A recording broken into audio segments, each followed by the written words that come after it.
Dear students, आज के lecture video में हम लोग एक बहुत ही इंपॉर्टेंट टॉपिक पढ़ने जा रहे हैं इवोल्यूशन का, जिसका कुछ रिलेशन जेनेटिक्स से भी है।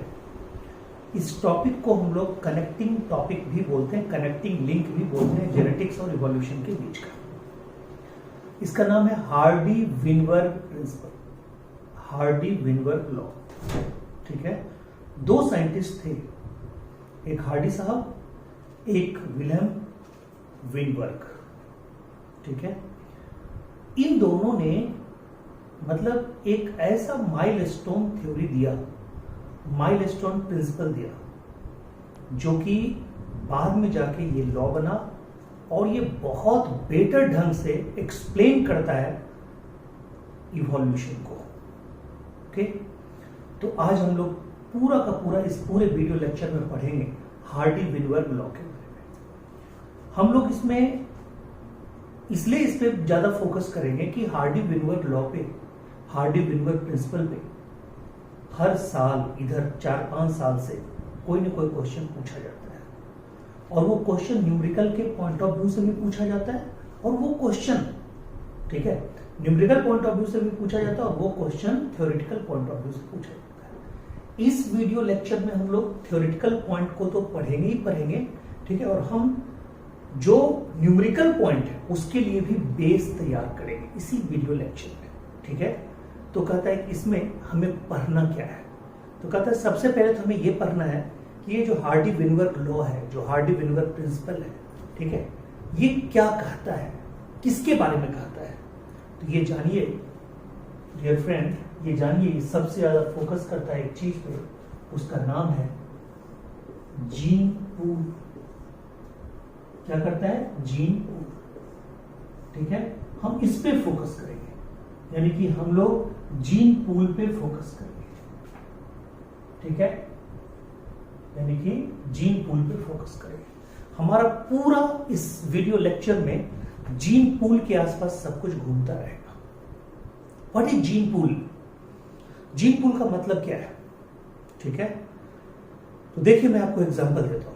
आज बहुत सारा चीज एग्जांपल से आपको क्लियर होगा, उसका ध्यान रखिएगा। बाकी लिखना कुछ नहीं है, ये बाकी लिखने में मतलब टाइम बर्बाद नहीं करना, वो तो मतलब ये पूरा वीडियो देख के लिखेंगे। ठीक है, मैं बोर्ड पे टाइम बर्बाद नहीं करूंगा लिखने में, इसलिए मैं बहुत सारा चीज लिख भी देता हूं, क्योंकि उस 45-50 मिनट के वीडियो लेक्चर में आपको एक पूरी टॉपिक खत्म हो जाए। अब देखिए क्या है, इसको आप समझिए ना, आप उधर देखिए ना मैं उधर देखूंगा, आपके साथ मेरा संवाद चल रहा है, आपके साथ मेरी डिस्कशन चल रही है, तो आप उसी रूप में इसको समझिए। देखिए मैं एग्जांपल लेता हूं। ठीक है, डॉग का, कैट का, मंकी का, ह्यूमन का। Dog, cat, monkey, human. ठीक है, कहता है कि अगर एक पार्टिकुलर एरिया में लेना है तो पार्टिकुलर एरिया में लीजिए, पूरे वर्ल्ड का लेना है पूरे वर्ल्ड का लीजिए। सपोज इंडिया का ह्यूमन का पॉपुलेशन, ये डॉग का पॉपुलेशन, इंडिया का कैट का पॉपुलेशन, इंडिया के मंकी का पॉपुलेशन, और इंडिया का ह्यूमन का पॉपुलेशन। तो इंडिया में ह्यूमन का, ये सॉरी डॉग का एक जीन पूल हो गया। ओके, कैट का दूसरा जीन पूल हो गया, मंकी का तीसरा जीन पूल हो गया, और ह्यूमन का चौथा जीन पूल हो गया। यानी जीन पूल कहने का मतलब टोटल नंबर ऑफ जीन्स। और याद रखिएगा, जीन के कॉपी को आप क्या बोलते हैं? एलील्स। जीन के कॉपी को क्या बोलते हैं? एलील्स। तो टोटल नंबर ऑफ जीन और total number of alleles present in a population, present in a population. और पॉपुलेशन टर्म किसके लिए होता है? क्या बोलते हैं आप? पॉपुलेशन को डिफाइन क्या करते हैं? Total number of individual present in a species. तो आप स्पेसीज बोलिए या पॉपुलेशन बोलिए, क्योंकि यहां पे, ठीक है, न्यूमेरिकल एस्पेक्ट भी बताया था हार्डी-विनबर ने, तो उनको सम्मान देने के लिए हम लोग यहां पे पॉपुलेशन ही बोलेंगे, हम लोग स्पेसीज नहीं बोलेंगे, हम लोग क्या बोलेंगे? पॉपुलेशन।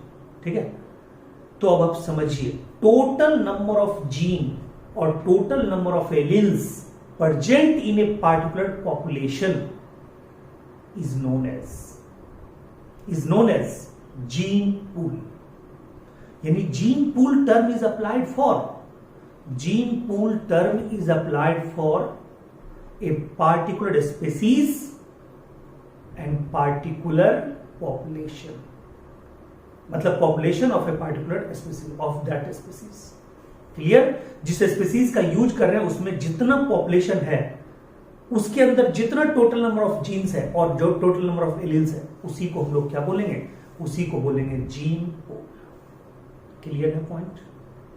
तो जानते हैं हार्डी विनवर ने क्या बोला? हार्डी विनवर ने बोला एक पार्टिकुलर पॉपुलेशन का, एक पार्टिकुलर जीन पूल का, एक पार्टिकुलर पॉपुलेशन के जीन पूल का टोटल, मतलब एक पार्टिकुलर पॉपुलेशन या पार्टिकुलर स्पीसीज का जीन पूल हमेशा कांस्टेंट होगा, हमेशा स्टेबल होगा। ठीक है? इक्विलिब्रियम पे उसकी संख्या 1 मानी जाएगी। अगर सब कुछ यानी कि उसको प्रभावित करने वाले, उसको इफेक्ट करने वाले एजेंट अगर चेंज नहीं होते हैं तो। ठीक है? क्लियर है? यानी कि वो कब? जब उस पे इवोल्यूशनरी, ठीक है, मतलब इन्फ्लुएंस ना हो। इन्फ्लुएंस मतलब, ठीक है, चेंज ना हो। तो कहता है कि total number of gene pool हमेशा क्या होगा? कांस्टेंट होगा। This is known as Hardy Weinberg principle. ठीक है? फिर से मैं बता रहा हूं, यानी कि gene pool of a particular population और in a particular species or in a particular species, या ऐसे कहिए gene pool of the population of a particular species is always constant or stable. This is called Hardy-Weinberg principle. And what is gene pool? Total number of genes, total number of alleles present in a particular population is known as gene pool. Clear है point? कहता है ये कब होगा? जब इसको evolution को influence करने वाले कैरेक्टर नेग्लिजिबल हो, एब्सेंट हो, इफेक्टिव नहीं हो तो होगा। क्लियर है? तो जीन पूल आपको कंसेप्ट आ गया समझ में? अब आइए जीन फ्रीक्वेंसी। अभी आप बताते हैं जीन पूल में, थोड़ा आप चलते हैं, आपको कुछ ऐसा पॉइंट बताते हैं कि आपको बाकी सभी चीज समझ में आएगी। ठीक है? और बड़ा ध्यान से देखिएगा, क्योंकि हम इसका दूसरा वीडियो जो बनाएंगे वो 15 से 20 मिनट का न्यूमेरिकल का वीडियो होगा। उसमें हम शॉर्टकट ट्रिक्स बताएंगे, बट वो शॉर्टकट ट्रिक्स की वैल्यू तभी होगी जब यहाँ पे आप अभी जो हम डेरिवेशन निकालेंगे, जो फॉर्मूला निकालेंगे, उसको आप अच्छे से समझिएगा, तभी आप सब कुछ क्लियर आगे कर सकते हैं। यानी कि न्यूमेरिकल पे कमांड तभी होगा जब थ्योरेटिकल पोर्शन, यानी कि जो हार्डी विनबर लॉ का थ्योरेटिकल पोर्शन है, उसको आप अच्छे से समझिएगा। तो हम चलते हैं उसी तरफ। क्लियर है पॉइंट? तो ये जीन पूल, इसके बारे में आप क्या कह सकते हैं? ये होता है स्पीसीज स्पेसिफिक। ठीक है? यानी कि स्पीसीज स्पेसिफिक होगा। ऐसा नहीं होगा कि डॉग का जो जीन पूल है वही ह्यूमन का होगा, जो ह्यूमन का है वही मंकी का होगा, जो मंकी का है वही कैट का होगा। नेवर। कहता है ये क्या होगा? स्पीसीज स्पेसिफिक होगा। हर स्पीसीज के अलग अलग जीन पूल होंगे। सपोज कहा यह जाता है, बायोलॉजिकली तो ये है, ठीक है, कि हम अपने अंदर के जितने जीन हैं हमने लिया है मम्मी से, हमने लिया है पापा से। यानी हमारे बॉडी में, आपके बॉडी में जितना जीन पूल है आप अपने पेरेंट्स से लिए, हम अपने पेरेंट्स से लिए। बट कहता है एक्चुअल में ये क्या होता है? ये जीन पूल का ही एक हिस्सा होता है, जीन पूल का ही एक, ठीक है, लिया हुआ पार्ट होता है। यानी कि हम या कोई भी ह्यूमन एक पार्टिकुलर पॉपुलेशन में हम लोग जो जीन को मतलब धारण करते हैं, वो जीन किसका हिस्सा होता है? वो जीन पूल का हिस्सा होता है। सपोज, और जीन पूल में हमने क्या बोला है? टोटल नंबर ऑफ जीन और total number of alleles. Gene के कॉपी को आप क्या बोलते हैं? एलील्स। चलिए एग्जांपल देखते हैं। जीन पूल का एक जीन आप ले लीजिए, ठीक है, और मैं आपको बता दूं कि जीन जो है, ये जीन पूल में जो भी जीन है, या हार्डी विनबर लॉ ही पूरा मेंडल्स के लॉ के अकॉर्डिंग ही काम करता है। मेंडल के लॉ को ही एक्सप्रेस करता है, उसी के लॉ को ही फॉलो करता है। ठीक है? तो चलिए एक जीन, जैसे मान लीजिए मेंडल का 7 कॉन्ट्रास्टिंग कैरेक्टर था, और 7 कॉन्ट्रास्टिंग कैरेक्टर में हर कैरेक्टर जो था मेंडल का, वो एक कैरेक्टर अगर होता था तो उसके लिए एक जीन होता था और उसके 2 कॉपी होते थे। जैसे मान लीजिए मेंडल का ही एक ले लीजिए टॉलनेस, ठीक है, एक जीन ले लीजिए टॉलनेस। टॉलनेस का जो जीन था वो क्या था? कैपिटल टी, कैपिटल टी, ठीक है, ध्यान से देखिएगा, कैपिटल टी, ठीक है। ये जो कैपिटल टी जीन था जो टॉलनेस को कंट्रोल कर रहा था, एकदम सुकून से सुनना है, धीरे धीरे सुनना है, यानी कैपिटल टी एक जीन है जिसके 2 कॉपी है, हर जीन के 2 कॉपी होते हैं, जिसको मेंडल साहब ने क्या बोला था? फैक्टर, 2 यूनिट फैक्टर बोला था, याद कीजिए। उसको अपन लोग क्या बोलते हैं? एलील्स, ठीक है, क्या बोलते हैं? एलील्स। तो बताइए इसके 2 एलील्स हो सकते हैं, या तो कैपिटल टी या स्मॉल टी, यही हो सकता है। और ये दोनों एलील्स एक ही लोकस पे होंगे, यानी कि अगर हम बात करें एक पॉपुलेशन में, तो एक पॉपुलेशन में जितने एलील्स होते हैं उसको आपने क्या बोला है? जीन पूल, यानी कि इस जीन पूल का ही हिस्सा है ये, इसी जीन पूल का हिस्सा है ये। लग गई समझ? तो एक लोकस पे या एक जीन पूल में कैपिटल टी नामक एलील्स का जो परसेंटेज होगा, that is called gene frequency of capital T, और जो स्मॉल टी का हिस्सा होगा that is called gene frequency of A small T. बोलिए, ये बात क्लियर हो गई? क्लियर हुई? ठीक है। और बताइए, इसमें तो कुछ भी हो सकता है, ठीक है, कॉम्बिनेशन तो कुछ भी हो सकता है। आप कॉम्बिनेशन जानते हैं, कैपिटल टी होता है, कैपिटल टी होता है, कैपिटल टी स्मॉल टी, और स्मॉल टी स्मॉल टी। इसको ये 3 ही ढंग से तो आप रिप्रेजेंट कर सकते हैं कि नहीं? यानी कि एक आपका क्या है? होमोजाइगस डोमिनेंट है, दूसरा क्या है? हेट्रोजाइगस है, और तीसरा क्या है? होमोजाइगस रिसेसिव है। यही 3 क्वालिटी हो सकती है। हो सकती है कि नहीं हो सकती है? हो सकती है, ठीक है, हो सकती है। तो हम अभी एक बहुत छोटा सा पॉपुलेशन का एग्जांपल लेंगे और उसको देखेंगे। तो पहले तो ये देखिए कि ये बात आप समझ गए होंगे, ये जीन पूल में टोटल नंबर ऑफ जीन है। एक पॉपुलेशन के अंदर जितनी जीन है, जितनी उसकी कॉपियां हैं, एलील्स हैं, सबको मिला के हम लोग क्या बोलते हैं? उसको हम लोग बोलते हैं जीन पूल। यानी कि जीन पूल में ग्रुप ऑफ जीन है, ग्रुप ऑफ एलील्स, उसमें हमने एक जीन का एग्जांपल लेना है, टॉलनेस के जीन को। और टॉलनेस के जीन को कंट्रोल कौन कर रहा है? Capital T. उसके 2 कॉपी हो सकते हैं, एक डोमिनेंट कॉपी कैपिटल टी हो सकता है, एक रिसेसिव कॉपी स्मॉल टी हो सकता है, यही हो सकता है। और ये 3 कॉम्बिनेशन में आ सकता है, capital T, capital T, capital T, small T, small T, small T. अब इसको आप समझिए ऐसे, इसको आप ऐसे समझिए, ठीक है, कि मेरे पास, ठीक है, मेरे पास एक पॉपुलेशन है, ठीक है, मान लीजिए कि हमारे पास 10 मंकी का पॉपुलेशन है, ठीक है, 10 मंकी का पॉपुलेशन है, ठीक है, 10 मंकी का पॉपुलेशन है। इस 10 मंकी के पॉपुलेशन में ध्यान दीजिएगा, ठीक है, capital T, capital T, capital T, capital T, capital T, capital T, capital T, capital T, ये हमारा है 4, ठीक है, capital T small T, capital T small T, capital T small T, capital T small T, ये भी हमारा है 4, और small T small T small T small T, ये हमारा है 2, ठीक है, ये हमारा कितना है? 2, ठीक है। मान लीजिए कि 10 मंकी है, 10 मंकी में 4 मंकी क्या है? मतलब 10 मंकी में 8 मंकी है टॉल, बट 4 जो है वो हेट्रोजाइगस टॉल है। अगर जीनोटिपिक लेवल पे देखेंगे तो, जीनोटिपिक लेवल पे देखेंगे तो 4 मंकी जो है वो टॉल तो है, बट जीनोटिपिक लेवल पे देखेंगे तो हाइब्रिड टॉल है। फिनोटिपिकली वो टॉल है, बट जीनोटिपिकली वो क्या है? हाइब्रिड टॉल है। 4 मंकी ऐसा है जो प्योर टॉल है, टॉल है और जीनोटिपिकली प्योर टॉल है, और 4 मंकी जो है वो ड्वार्फ है। क्लियर है?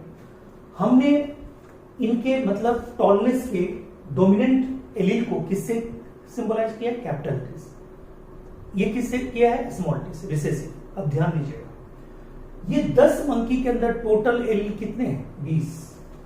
टोटल कितने हैं? 20। ध्यान दीजिएगा, टोटल एलील है 20, यहीं पे ध्यान रखना है। अब इसमें आप टोटल कैपिटल टी का निकालिए। डोमिनेंट एलील क्या है? Capital T. उनकी फ्रीक्वेंसी निकालिए, उनका नंबर निकालिए। तो देखिए क्या होगा, 1 2 3 4 5 6 7 8 9 10 11 12, ठीक है, यानी कि 12 आपका है कैपिटल टी नंबर में, यानी कि total number of dominant allele is 12 out of 12, ये 20 आउट ऑफ 20। अब ये रिसेसिव एलील का निकाल लीजिए। रिसेसिव एलील आपका कौन है? Small T. ये देखिए 1 2 3 4 5 6 7 8। अब बताइए स्मॉल टी कितना है? 8। बताइए टोटल आपका कितना था? 20। टोटल आपका कितना था? 20। उसमें कैपिटल टी कितना आया? 12। और स्मॉल टी कितना है? स्मॉल टी कितना है? 8 आया ना। अब इसका निकालते हैं gene frequency, allylic frequency. Allylic frequency बोलेंगे, जीन फ्रीक्वेंसी दोनों मिला के बोले। एलिलिक फ्रीक्वेंसी निकालते हैं। देखिए एलिलिक फ्रीक्वेंसी हम यहां पे निकालते हैं, उसको इधर लाते हैं। बताइए कैपिटल टी की संख्या कितनी है? 12। 12/20, 12/20, ठीक है। ये 12/20 कितना निकलेगा? 0.6 निकलेगा, 0.6। और ये कैपिटल टी हमारा एलील है। इसके फ्रीक्वेंसी को हार्डी विनबर्ग साहब ने एक स्टैंडर्ड लिया था। हार्डी विनबर्ग साहब ने इस कैपिटल टी यानी डोमिनेंट एलील के फ्रीक्वेंसी को इन्होंने पी से सिंबलाइज किया था। तो आप कैपिटल टी की जगह पे क्या लिखेंगे? टी, यानी कि ये किसके जगह पे आप लिख रहे हैं? कैपिटल टी की जगह। यानी कैपिटल टी डोमिनेंट एलील, उसके फ्रीक्वेंसी को आप कैपिटल पी से या स्मॉल पी से भी कर सकते हैं, बट कैपिटल पी ज्यादातर यूज में आता है। तो बताइए, यानी कि T is for frequency of allelic frequency of dominant allele, capital T equal to क्या होगा इस एग्जांपल के अकॉर्डिंग? 12/20। तो 12/20 कितना होगा? 0.6। कितना होगा? 0.6। बोलिए क्लियर है पॉइंट?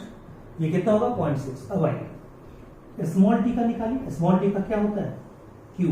यानी रिसेसिव वाला का क्या होता है? Q, ठीक है। तो बताइए ये क्या हो जाएगा? 12/20 वहां पे, और ये कितना? 8 निकला, तो 8/20। तो 8/20 को क्या बोलेंगे? 0.4, ठीक है। क्या बोलेंगे? 0.4। अब देखिए ये P प्लस Q बराबर क्या? 1, यानी कि ये दोनों को अगर ऐड करेंगे तो कितना होगा? 0.1, ठीक है, 0.1। अगर ऐड करेंगे तो कितना होगा? 0.1, ठीक है। और अगर परसेंटेज में देखेंगे, ठीक है, अगर परसेंटेज के साथ ये 1 में देखेंगे तो 0.4, 0.6, 0.4, और अगर परसेंटेज में देखेंगे तो ये 60%। अरे 0.6 इंटू 100 कर दीजिए, 60%, और ये कितना होगा? 40%। क्लियर है पॉइंट? ठीक है। तो कहता है P प्लस Q बराबर 1। ये फॉर्मूला आपको याद रखना है न्यूमेरिकल सॉल्व करने के लिए, ठीक है। ये फॉर्मूला आपको याद रखना है। बोलिए ये फॉर्मूला याद रहेगा, ठीक है। देखिए हमने कुछ नहीं किया, हम एक बार और आपको एग्जांपल देते हैं, ठीक है। पूरी जीन पूल यानी कि हार्डी विनबर्ग का पूरा प्रिंसिपल किसके बारे में है? जीन पूल के बारे में। मैं एक बार और बता रहा हूं, जीन पूल के बारे में है।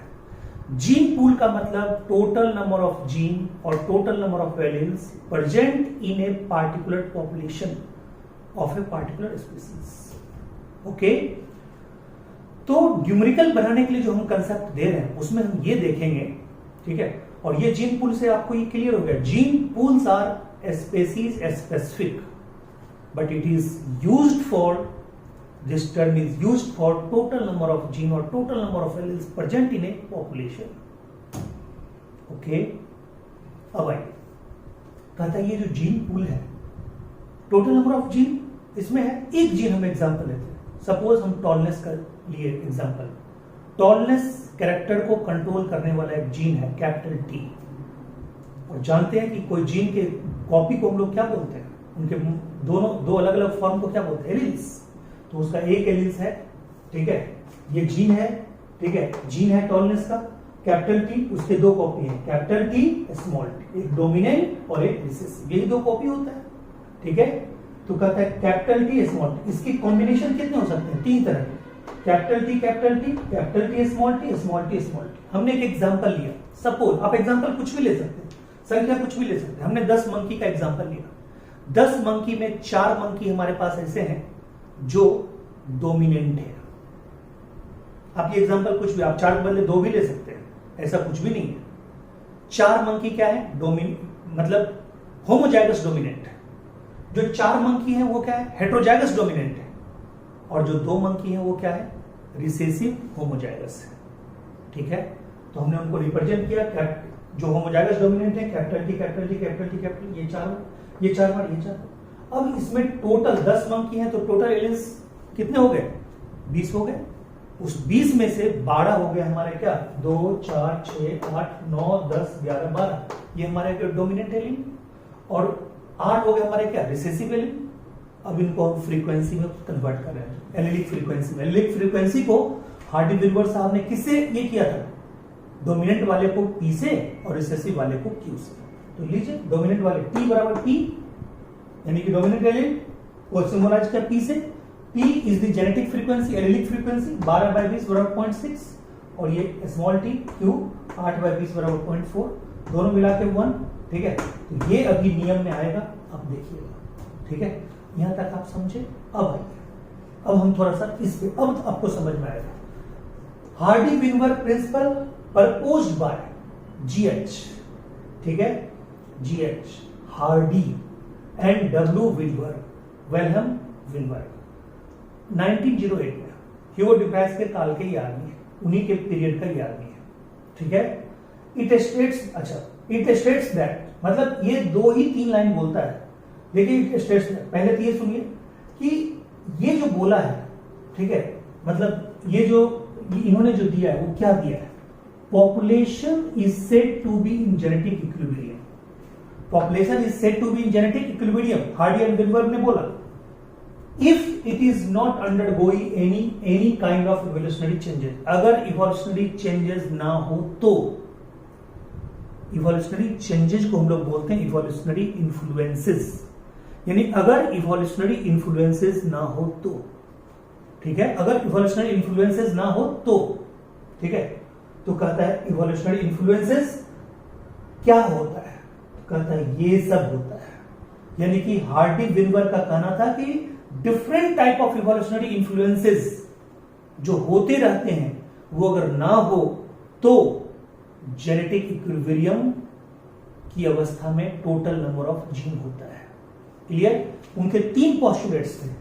कहता है allele frequency in a population are stable and constant from generation to generation. एक जनरेशन से दूसरे जनरेशन में total number of gene constant रहता है। कहने का मतलब कि मेरे मतलब एक पार्टिकुलर, जैसे मान लीजिए कि एक पार्टिकुलर आप जगह ले लीजिए, राजस्थान के ह्यूमन के पॉपुलेशन में जितना अभी जीन पूल है वो दूसरे पॉपुलेशन यानी कि मान लीजिए एक नया जनरेशन आ गया तो उसमें उतना ही जीन जाएगा, अगर कोई इवोल्यूशनरी चेंजेस नहीं हुआ है तो। उनका ये कहना था। ठीक है, तो लीजिए, allelic frequency in a population are stable and constant from generation to generation. दूसरा, gene pool remain constant called genetic equilibrium, population is said to be in genetic equilibrium. यही लाइन वो है। और कहा जाता है sum total of all allelic frequency is 1, जो हमने यहां पे अभी आपको प्रूफ किया। क्लियर है पॉइंट? ये किसी भी ढंग से एग्जांपल लीजिएगा 1 ही होगा। क्लियर है? तो बताइए, ये यहां तक आपको ये पूरा क्लियर है? तो मैं ये पूरा मिटाऊं, फिर एक और फॉर्मूला को हम डिराइव करेंगे। यहां तक जो एक फॉर्मूला हमने निकाला वो आपका क्लियर है। ठीक है, वो आपका क्लियर है।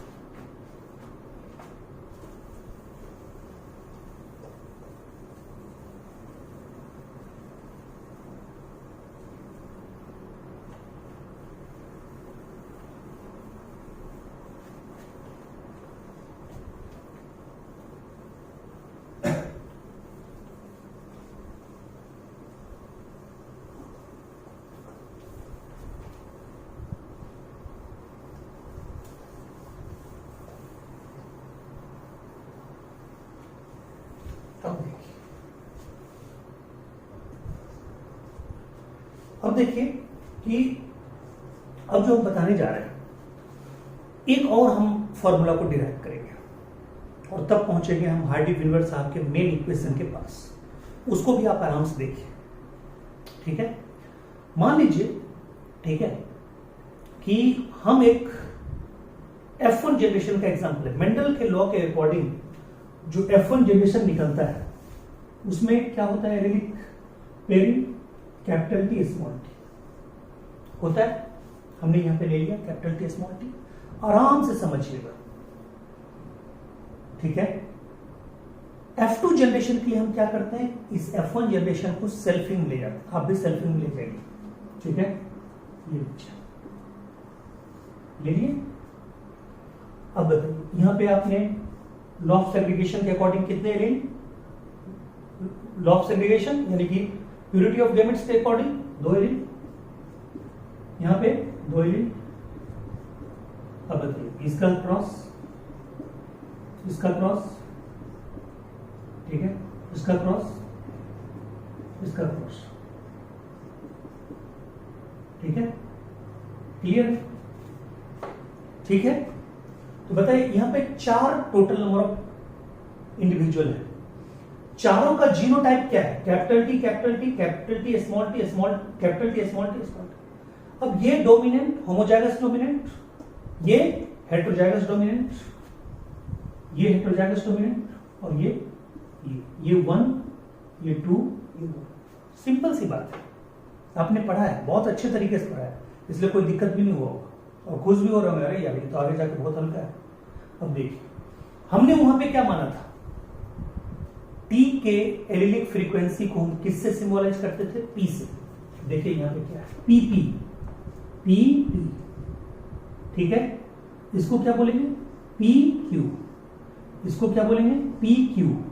इसको पी माने थे, इसको क्यू, और इसको क्या मैं यहां पे लिखता हूं, P P P Q P Q और क्यू क्यू। कर दिए, कर दिए। अब बताइए ये पीपी को हम लोग क्या बोल सकते हैं, पी स्क्वायर। पी क्यू को क्या बोलेंगे, 2pq, और क्यू को क्या बोलेंगे, क्यू स्क्वायर। क्लियर है पॉइंट, ठीक है। तो अब बताइए ये पी स्क्वायर जो है ये पी स्क्वायर है, किसको, डोमिनेंट को, ये किसको, ठीक है, हेटेरोजाइगस को, हेटेरोजाइगस को, और ये किसको, रिसेसिव को, ठीक है। कर सकते हैं, यानी कि P square plus 2pq plus Q square. बोलिए क्लियर है पॉइंट, ठीक है, कर सकते हैं। तो अब देखिए, ठीक है, सपोज वो जो एग्जांपल लिए थे जिसमें हमें 0.6 था, ठीक है, तो बताइए 0.6 के अकॉर्डिंग अगर हम देखें तो ये कितना होगा, 0.6 का स्क्वायर डोमिनेंट, ये क्या होगा, 2b को अलग अलग कर दीजिए, 0.6 इंटू 0.4, ठीक है। फिर 0.6 इंटू 0.4, हमने क्या किया, 2pq को ऐसे में ले आया, pq, ये यहां से ले लीजिए pp, ठीक है, 0.6 का स्क्वायर, 0.6 इंटू 0.4 pq, 0.6 इंटू 0.4, और यहां पे क्या लीजिएगा, 0.4 का स्क्वायर। अब बताइए आपका कितना हो गया, 0.36 हो गया। ये कितना हो गया, 0.6 इंटू 4, 0.24, अब ये हो गया 0.24, ठीक है, 0.24, यानी कि सॉरी 24, ठीक है, 24 दो बार, ठीक है, ये कितना हो गया, 0.16। अब इसको मिला दीजिए तो क्या होगा, 36 डोमिनेंट का, ठीक है। उसके बाद ये हेटेरोजाइगस का कितना होगा, 0.48, और ये कितना होगा, बोलिए 0.16 हो गया, यानी 36% डोमिनेंट कैरेक्टर, 48% रिकॉम्बिनेंट, और ये 0.16, यानी कि ये 36%, ये 48%, और ये 16%, ये क्या हो जाएगा, रिसेसिव, ठीक है। और देखिए तीनों मिला के 36, 48 और 16, देखिए 8 6 6 14 20, 2 1 3 4 3 7, 2 1 3 4 3 7 3 10, 16। अगर परसेंटेज के हिसाब से निकालिएगा तो 36% ये आएगा, ठीक है, P, ठीक है, यानी कि डोमिनेंट, रिकॉम्बिनेंट कितना आएगा 48%, और यही आपको न्यूमेरिकल बनाने के लिए फॉर्मूला यूज होगा। एक फॉर्मूला यूज होगा P प्लस Q बराबर 1 और दूसरा होगा P square plus 2PQ plus Q square बराबर 1, या परसेंटेज में करिएगा तो बराबर 100। बोलिए क्लियर है? यही दोनों फॉर्मूला यूज होगा न्यूमेरिकल सॉल्व करने में, और न्यूमेरिकल का 15 मिनट से 20 मिनट का एक अलग से मैं वीडियो आपको देने जा रहा हूं। वो 20 से 15 मिनट का जो वीडियो होगा वो ट्रिकी ढंग से वीडियो तैयार किया गया है। आपको भले हम 15 से 20 मिनट में 3-4 क्वेश्चन बताएं, बट वो आपको चुटकियों में बजाते हुए सॉल्व हो जाएगा, न्यूमेरिकल किसी भी लेवल का हो, अगर आपने कंसेप्ट समझ लिया है तो। क्लियर है पॉइंट? चलिए ये मैं मिटा दूं, ये मैं मिटाता हूं, और फिर आप देखिए अगला कंसेप्ट।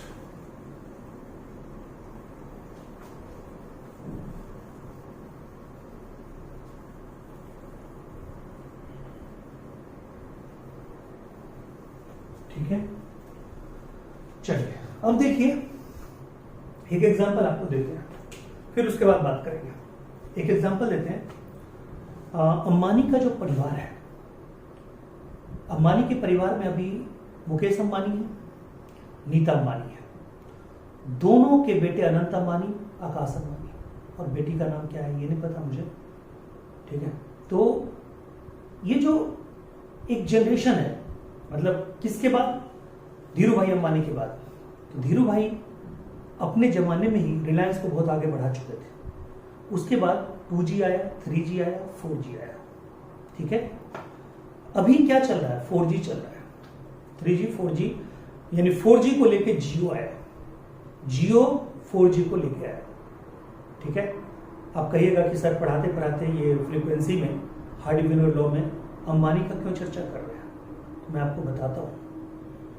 ये जियो कंपनी ने, तो आपको याद अगर होगा तो, अब ज्यादा दिन पुराना तो है नहीं, 3-4 साल हुआ है, आपको याद होगा आप एयरटेल का 149 रुपए का एक डाटा पैक भरवाते थे, तो उसमें 1.5 या 2 GB डाटा होता था, उसमें आप पूरे महीने चलाते थे, चला के तुरंत बंद करते थे, डाटा खत्म ना हो जाए, याद कीजिए। और अभी आपको 1.5 GB पर डे मिलता है, उतने ही पैसे का, लगभग 500 का पैक होता है। तो ये इवोल्यूशनरी चीजें किसने इंट्रोड्यूस किया, आकाश अंबानी, ये सॉरी नीता अंबानी और मुकेश अंबानी के को एफर्ट में, और उसको फॉलो किया आकाश अंबानी, अनंत अंबानी ने। बट ये जो मामला जो था, पूरे दूसरे कंपनी को हिला करके रख दिया, सब में चेंजेस ला दिया, ठीक है, उसको स्टेबल रहने नहीं दिया। तो याद कीजिए, मैं अभी कुछ इशारा कर रहा हूं, कहता है हार्डी-विनवर ने क्या बोला, हार्डी-विनवर ने बोला कि टोटल नंबर ऑफ जीन या total number of alleles in a population is always constant and stable which is equal to 1। क्या बोला था, ये तभी संभव है जब evolutionary influences, evolutionary changes absent हो, बोला था ना। कहता है, ठीक है, उन सब की बादशाह, एयरटेल, वोडाफोन, आइडिया, ठीक है, पता नहीं क्या क्या था, ये सब का बादशाह तभी तक चला जब तक जियो नहीं आया। जियो आया, सब में चेंज ला दिया, सबको इधर उधर कर दिया, सबको तोड़ फोड़ कर दिया, और वहां पे आने में मजबूर कर दिया।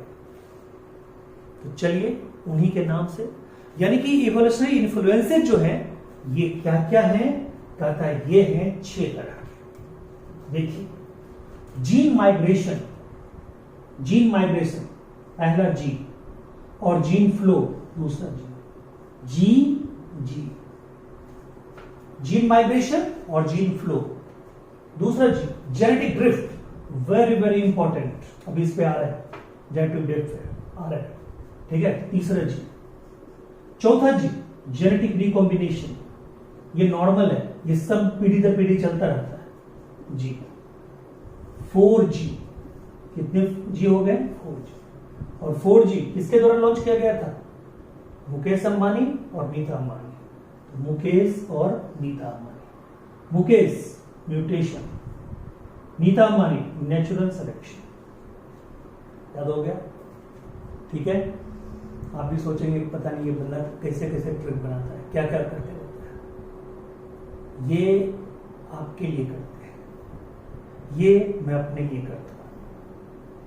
ये आपको आपके लेवल पे, आपके लिए, आपके पास आके, आपके लेवल पे उतर के ये काम करते हैं। इसके लिए मुझे सोचना पड़ता है, एक एक घंटा, दो दो घंटा टाइम इसमें लगाना पड़ता है, और तब जाके वीडियो बनाते हैं। तो ये आपने देखा भी होगा वीडियो में। और ये हमारे लिए क्या है, ये आपके लिए है कि सिर्फ एक क्लासरूम के लिए आपके जो 15-20 बच्चे हैं, ठीक है, अलग अलग क्लासरूम में, उनके लिए एक वीडियो तैयार होता है। नो, ये हमारे लिए पूरे इंडिया से बाहर भी जो हमारे बच्चे हैं वो देखते हैं। तो मैं इस हर एक वीडियो पे आपको मैं बता दूं, आज 2 से 3 घंटे में अलग से रिसर्च करता हूं कि बच्चों को किस लैंग्वेज में बताऊं, बच्चों को किस आसान तरीका में बताऊं कि उनके समझ में आ जाए, उनके पल्ले पड़ जाए और उनके लिए आसान हो जाए। हार्ड से हार्ड टॉपिक, ठीक है, उनके लिए इजी फील करे, वो इजी हो जाए और उनका इंटरेस्ट बना रहे, ठीक है। तो मैं आपको बता रहा हूं कि मैं आपके लिए 2 से 3 घंटे ये ट्रिक सब बनाने में निकालता हूं। छोटी छोटी बातों, आप सोचिए, कहाँ मुकेश अंबानी, कहाँ उसकी वाइफ नीता अंबानी, कहाँ आकाश अंबानी, कहाँ अनंत अंबानी, और कहाँ पे ये, और उसको कैसे कोरिलेट किए, ठीक है, ये होता है, ठीक है। तो ये YouTube चैनल पे अभी हमारा शुरुआत है, अभी हमारा जस्ट शुरुआत ही है। तो आप लोग से ये है कि आप अपने भी जो सब्सक्राइब नहीं किए वो कीजिए, और बाकी दोस्तों से, बाकी रिलेटिव से, बाकी जान पहचान वालों को लिंक भेजिए, इसको सब्सक्राइब करवाइए। यही हमारी पूंजी है, ठीक है। इसलिए मैं एक्स्ट्रा मेहनत कर रहा हूं, मैं तुम्हें डायरेक्ट एक क्लास में ही आपके साथ मेहनत करता, ठीक है।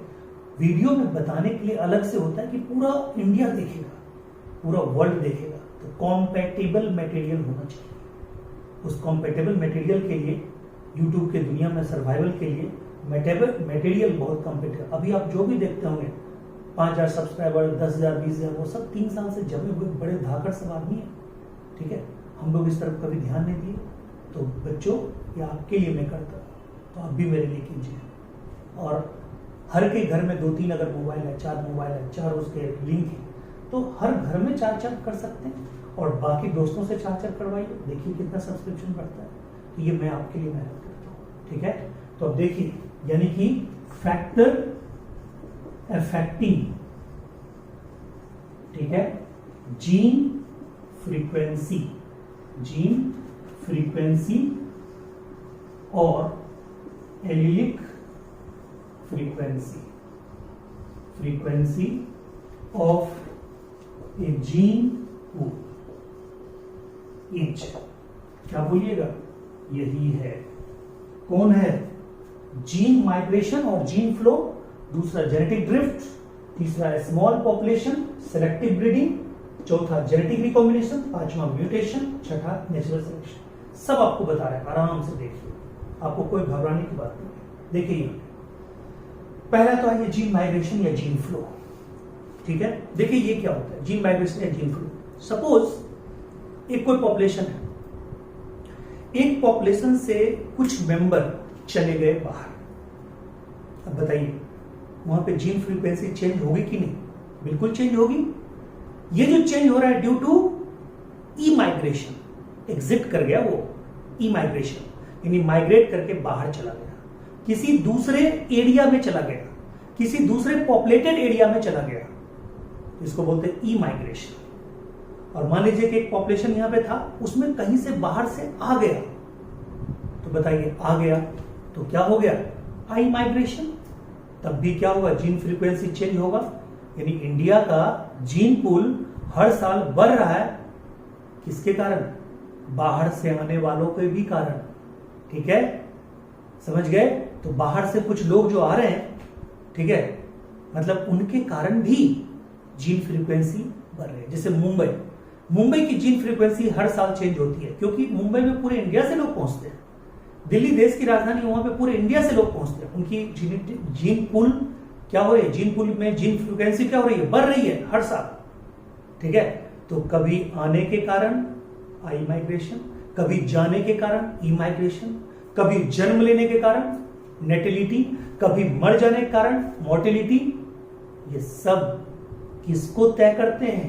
ठीक है, कहते हैं जीन माइग्रेशन, या उसी को हम लोग क्या बोलते हैं? Gene flow. जीन फ्लो, ठीक है।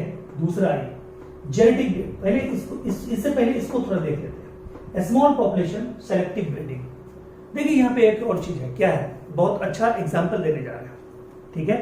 जैसे मान लीजिए अभी बिहार में चुनाव होने वाला है, तो बिहार में चुनाव होने वाला है, तो वहां पे एक तरफ नीतीश कुमार होंगे और एक तरफ होंगे लालू प्रसाद जी के, ठीक है, मतलब बेटे तेजस्वी यादव और तेज प्रताप यादव। दो ध्रुव है, एक एनडीए का नेता यानी बीजेपी जदयू का नेता नीतीश कुमार जी, एक ही है। मान लीजिए हम क्या करें, हम जाके कहीं पे किसी चाय दुकान पे नुक्कड़ पे बैठ जाए और वहां पे हम चाय दुकान वाले को पूछे, वहां पे एक चाय का दुकान है, एक ब्रेकफास्ट का अलग से दुकान है। चाय दुकान और ब्रेकफास्ट दुकान को हमने माइक से जाके ऐसे लगा के, मान लीजिए हम रिपोर्टर है, हमने पूछा भाई साहब किसको वोट दोगे? तो मैं तो एनडीए को दूंगा, मैं बीजेपी जदयू को दूंगा। आप किसको दोगे? मैं लालू प्रसाद यादव के बेटे को दूंगा। अब ये 50-50% हो गया। अब मैं बोलूं कि बिहार में दोनों के जीतने की संभावनाएं 50-50% है, कितनी गलत बात होगी? कहता ये हमने क्यों गलत इसको बोल रहे हैं? ये रियलिटी नहीं है। वो दो बिहार के उतने बड़े पॉपुलेशन को रिप्रेजेंट नहीं करता है, यानी कि वो एक हमने स्मॉल पॉपुलेशन लिया, हमने एक छोटा पॉपुलेशन लिया, ठीक है। हमने एक ही वर्ग को लिया, हमने दुकानदार भाइयों को ही लिया, हमने बिजनेसमैन को नहीं लिया, हमने मजदूरों को नहीं लिया, हमने स्कूल में काम करने वाले टीचर को नहीं लिया, हमने डॉक्टर को नहीं लिया, हमने वहां पे परेशान जो फटेहाल डिफरेंट कैटेगरी लोग हैं उन सबसे बात नहीं की, और हमने एक डाटा तैयार कर दिया। कहता है स्मॉल पॉपुलेशन में हमेशा सेलेक्टिव चीजें होती है, हमेशा मतलब बायस्ड चीजें होती है। अगर आप छोटा डाटा इकट्ठा करते हैं तो आपको एक्यूरेट इंफॉर्मेशन किसी चीज के बारे में नहीं देगा, ठीक है।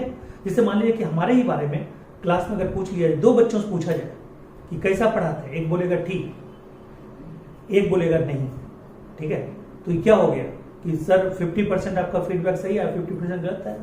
और अगर मान लीजिए 20 बच्चों को पूछा गया, दो बच्चों ने बोला नहीं और 18 बच्चों ने बोल दिया हाँ, तो बताइए हमारा फीडबैक कितना हो गया? 90% हो गया। अब आप समझ रहे होंगे। तो हमेशा ये जो स्मॉल पॉपुलेशन होता है ना, स्मॉल पॉपुलेशन के लिए वैलिड नहीं होता है हार्डी-विनवर्ग लॉ। स्मॉल पॉपुलेशन में आप जेनेटिक चेंजेस को एक्यूरेट रूप से पेश नहीं कर सकते। Clear point? ठीक है क्लियर ये पॉइंट? यानी कि वहां पे सेलेक्टिव ब्रीडिंग का चांस होता है, यानी कि अगर छोटा पॉपुलेशन है, ठीक है, देखो चॉइस ज्यादा है तो संभावनाएं ज्यादा है, चॉइस कम है तो वहां पे क्या है, मतलब पॉसिबिलिटी कम है, वहां पे सेलेक्टिव ब्रीडिंग होगी। उस लड़के की शादी उसी के साथ हो सकता है अगर दो ही वहां पे है, और उसके पास अगर चॉइस है तो किसी के साथ बेस्ट ऑप्शन चूज कर सकता है। अब आप समझ गए होंगे, ठीक है। तो बड़े पॉपुलेशन में क्या, छोटे पॉपुलेशन में है कि नहीं, मतलब एक पार्टिकुलर ट्रेड के अकॉर्डिंग मैरिज हो सकता है, बड़े वाले में एकदम आजादी है। तो आप समझ रहे होंगे small population selective breeding, small population है तो सेलेक्टिव ब्रीडिंग ही होगा, वहां पे सेलेक्ट करके ब्रीडिंग होगा। और अगर लार्ज पॉपुलेशन है तो रैंडम ब्रीडिंग होगा, ठीक है। क्या होगा? लार्ज में क्या होगा? रैंडम ब्रीडिंग होगा। लार्ज में क्या होगा? रैंडम ब्रीडिंग, लार्ज पॉपुलेशन में, ठीक है, रैंडम ब्रीडिंग होगा। और बताइए रैंडम ब्रीडिंग होगा तो क्या होगा? बताइए रैंडम ब्रीडिंग होगा तो वेरिएशन ज्यादा अच्छा होगा, और वेरिएशन ज्यादा अच्छा होगा तो क्या होगा? इवोल्यूशन का चांस ज्यादा अच्छा रहेगा। तो ये बात क्लियर हो गया, समझ गए। अब जेनेटिक ड्रिफ्ट, जेनेटिक ड्रिफ्ट का मतलब होता है रैंडम, ठीक है, जेनेटिक ड्रिफ्ट का मतलब होता है रैंडम डायरेक्शनलेस, ठीक है, लॉस ऑफ जीन, ठीक है, रैंडम और directionless loss of gene. Clear है पॉइंट? ठीक है, ये रैंडम या डायरेक्शनलेस लॉस ऑफ जीन जो होता है, ठीक है, वो क्या होता है? तो देखिए यहां पे क्या है कि ये जो पूरा का पूरा जो ये चल रहा है, ये जेनेटिक ड्रिफ्ट के बारे में, मतलब मैंने आपको इसके बारे में बता दिया। और मैंने आपको इसके बारे में बता दिया। अब ये जेनेटिक ड्रिफ्ट है, ये पूरा का पूरा ये सारा कुछ है, इसको मैं बहुत शॉर्टकट में नहीं बताने वाला, ठीक है। तो मैंने अभी जो आपको बताया ना कि जीन फ्रीक्वेंसी, ये सॉरी हार्डी-विल्बर लॉ पे जो न्यूमेरिकल है वो अलग से तैयार करूंगा, तो नहीं, मैं ऐसा करता हूं कि हार्डी-विल्बर लॉ का जो न्यूमेरिकल है और हार्डी-विल्बर लॉ का जो ये सब पार्ट है जिसमें हमने 3-4 इफेक्ट अलग से डाला है। एनसीईआरटी में एक इफेक्ट आपको मिलेगा, हमने 3-4 इफेक्ट को डाला है। बोटल नेक इफेक्ट, ठीक है, हमने डाला है यहाँ पे, ठीक है, बोटल नेक इफेक्ट हो गया, हमने डाला है यहाँ पे सी वाल राइट इफेक्ट, ठीक है, तो हमने डाला है यहाँ पे फाउंडर इफेक्ट। इस सबको थोड़ा डिटेल में बताने के लिए मैं क्या कर रहा हूँ, इस डिस्कशन को, इस वीडियो लेक्चर के डिस्कशन को यहाँ पे स्टॉप करता हूँ और 5 मिनट बाद मैं आपको दूसरा वीडियो लेक्चर तैयार करूंगा। वो जो होगा उसमें हमारा क्या होगा, ये सारे effect plus numericals on Hardy Weinberg principle, ये दोनों काम होगा और वो भी 40-45 मिनट का एक वीडियो होगा। ओके।